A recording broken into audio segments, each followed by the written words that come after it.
Con 11 años ya dirigía una banda delincuencial dedicada al carterismo y pronto se convertiría en una pionera del tráfico de drogas. Incluso llegaría a ayudar a Pablo Escobar en sus inicios. Ella es Griselda Blanco, la madrina del narcotráfico.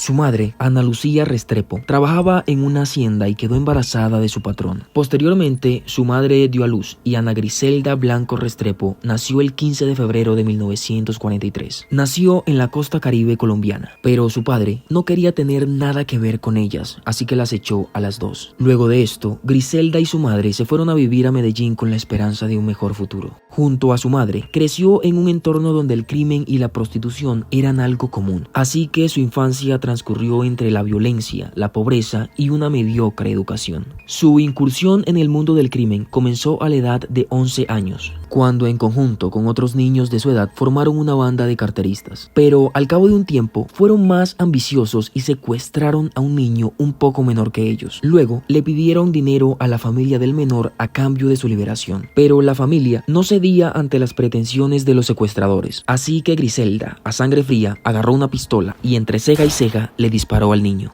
Aquí comienza su historia criminal. A medida que transcurría su adolescencia, Griselda se convertía en una temible delincuente y en este mundo conoció a su primer esposo, Carlos Trujillo, un falsificador de documentos con quien tuvo sus 3 primeros hijos, Dixon, Uber Snyder y Osvaldo. Vivieron juntos alrededor de 10 años hasta que Carlos Trujillo murió. Oficialmente se dijo que murió de cirrosis, pero se especulaba que Griselda fue la causante de su muerte. A los 3 meses de la muerte de Trujillo, Griselda ya vivía con el que hasta ese momento fue su amante, Alberto Bravo, quien fuera un contrabandista y empezaba a entrar en el negocio del narcotráfico. Alberto le contó a Griselda que obtenía la droga por medio de 2 enfermeras, quienes le conseguían los excedentes de cocaína que una empresa alemana distribuía en Colombia para aliviar el dolor de pacientes terminales. Él la vincularía al oscuro mundo del narcotráfico.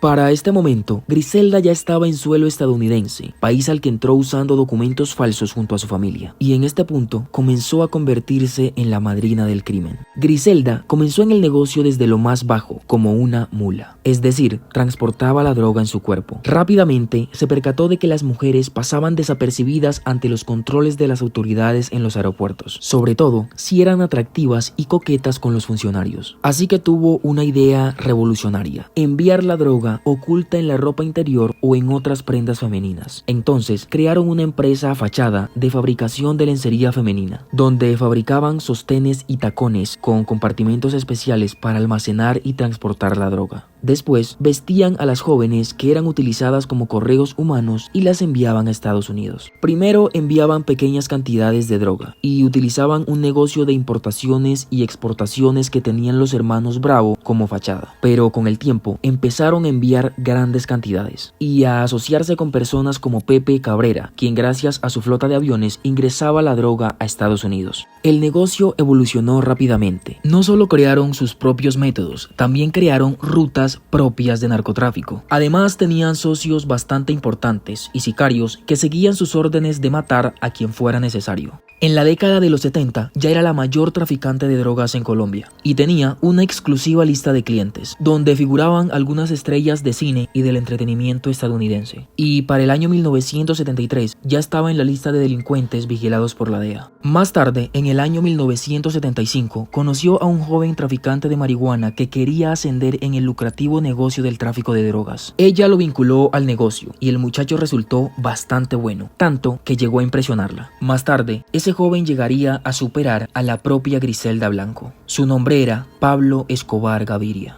Para estas alturas, Alberto Bravo y Griselda Blanco comandaban un imperio que ya era imposible mantener en las sombras. Movían alrededor de $80 millones al mes y la justicia les abrió cargos por drogas. En una ocasión, a Griselda le decomisaron un cargamento de 600 kilos de coca, por lo que ordenó una masacre que acabó con cerca de 40 traficantes que terminaron acribillados y desmembrados. En este punto, Griselda cometería el peor error de un capo de la droga: ser víctima de su propio negocio, es decir, consumir coca. Tiempo después, en medio de la persecución por parte de las autoridades e inconsistencias con su esposo porque habían millones que faltaban, Griselda regresa a Colombia en el año 1975. Ya en Colombia, en el parqueadero de una discoteca, Griselda y Alberto tuvieron una fuerte discusión que terminó en un intercambio de disparos. Alberto resultaría muerto con un disparo en la cara, mientras que Griselda resultó herida en el estómago, pero ella sobrevivió. La muerte de su esposo le valdría su icónico apodo, la Viuda Negra, haciendo alusión a una especie de araña con el mismo nombre, que después de aparearse con el macho, procede a matarlo. Ahora, ella gobernaría sola su majestuoso imperio criminal. Su poder y fortuna seguían creciendo y Griselda utilizaba todo tipo de técnicas. Se le atribuye que en 1976, durante las fiestas de independencia de Estados Unidos, envió un cuantioso cargamento oculto en el buque Gloria que asistía desde Colombia a la celebración. A Griselda la ambición la cegaba y, cansada de tener competidores, a finales de los 70 mataba sin piedad a todo el que estorbaba a sus intereses. Tiempo después, regresó a Miami para posicionar su negocio y para alejarse de algunos problemas y de algunas inminentes rivalidades. Por ejemplo, el auge de Pablo Escobar, con quien tendría desacuerdos y conflictos en el futuro. Ya en Miami, conoció al que sería su tercer esposo, Darío Sepúlveda, con quien tuvo su cuarto hijo, al que llamó Michael Corleone, en honor al protagonista del Padrino, su película favorita.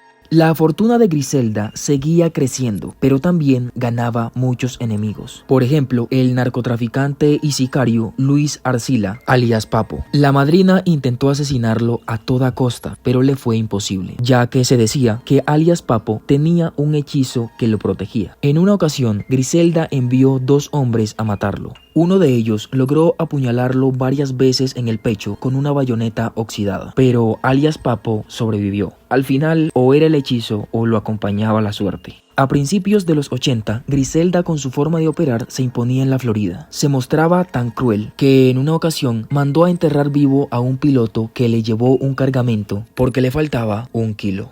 Con el tiempo, comenzaron a tener problemas con su esposo por su hijo, ya que su padre quería mantenerlo lejos del mundo del narcotráfico, y Griselda quería iniciarlo en el oscuro negocio. Un día, en medio de una fuerte discusión, Darío Sepúlveda decide llevarse a su hijo lejos de Griselda. Ella juró recuperarlo, y así fue. Se le atribuye que mandó a 2 sicarios que detuvieron a Darío en Antioquia. Estaban disfrazados de policías y supuestamente en medio de un operativo. Posteriormente, los delincuentes mataron a Darío y a Michael Corleone, de 4 años de edad, lo llevaron de nuevo con su madre. Al llegar, Griselda le dijo a su hijo descaradamente y mientras lloraba que se vengaría de esos asesinos que mataron a su papá, cosa que era costumbre, ya que no solo era una peligrosa delincuente, sino también era una excelente actriz, ya que solía llorar a sus víctimas porque supuestamente era a la que más le dolía. Incluso llegó a pagar el funeral de algunos a quien ella mató o mandó a asesinar, como hizo con su mejor amiga, alias La Pájara, o con un narcotraficante conocido como el Negro Duqueiro. Griselda nuevamente estaba sola, seguía liderando, pero la justicia le seguía el rastro, y sus enemigos también. Así que junto a su hijo se fue a Irvine, California. Sus hijos empezaron a encargarse del negocio, pero no eran tan astutos como su madre. En lo que sí se parecían era en llevar una vida de excesos, alcohol y drogas. Esto llevó cuesta abajo a la organización, y la DEA llegó a la captura de Griselda Blanco en el año 1985. A Griselda la hallaron culpable solamente por algunos cargos y, paradójicamente, la condenaron a solo 20 años de prisión. Ya en la cárcel, recibía cartas de un hombre que le expresaba su más profunda admiración. Griselda lo conoció y terminaron teniendo un romance. El hombre se llamaba Charles Cosby y, mediante él, ella seguía manejando el negocio. Mientras tanto, un juez estaba presionando para que la condenaran a la silla eléctrica, y Griselda estuvo a punto de ser la primera colombiana en morir de esta forma. Pero por algunos reveses en el caso, no se pudieron establecer los requerimientos para dicha pena. En medio de todo esto, a Griselda se le ocurrió que sería una excelente idea secuestrar al hijo del presidente John F. Kennedy, para así poder negociar su liberación. Ella le pidió a Cosby que lo hiciera, pero él, sabiendo la magnitud del asunto, se terminó negando. Además, por ese tiempo Griselda se enteró que Cosby estaba con otra mujer. Así que, con temor de que lo asesinaran, Cosby se entregó a la justicia y delató las intenciones de Griselda. Aunque de todos modos hubieron atentados en su contra, pero logró sobrevivir. Los que no contaron con suerte fueron 3 de sus 4 hijos, los cuales murieron asesinados. Solo quedó con vida el menor, Michael Corleone. En venganza al asesinato de Osvaldo, uno de sus hijos ordenó una masacre, en la que resultaron sin lengua y descuartizados los asesinos de su hijo. Semanas después, también mataron de la misma forma a algunos familiares de los sicarios. Finalmente, luego de sobornos e investigaciones sin rumbo, en el año 2004, Griselda obtuvo la libertad y las autoridades estadounidenses la deportaron a Colombia, donde, irónicamente, no tenía ningún cargo penal en su contra. Durante varios años pareció desaparecer y, según algunos testigos, intentaba enmendar sus errores pasados, convirtiéndose en una devota cristiana y ayudando a los demás. Vivía con relativa tranquilidad en Medellín, pero con muchos enemigos al acecho, hasta que el 3 de septiembre del año 2012, al salir de una carnicería, 2 balas se incrustaron en su cabeza, quitándole la vida. A Griselda la mataron 2 sicarios en una moto. Al parecer alguien más utilizó uno de los métodos favoritos de la madrina.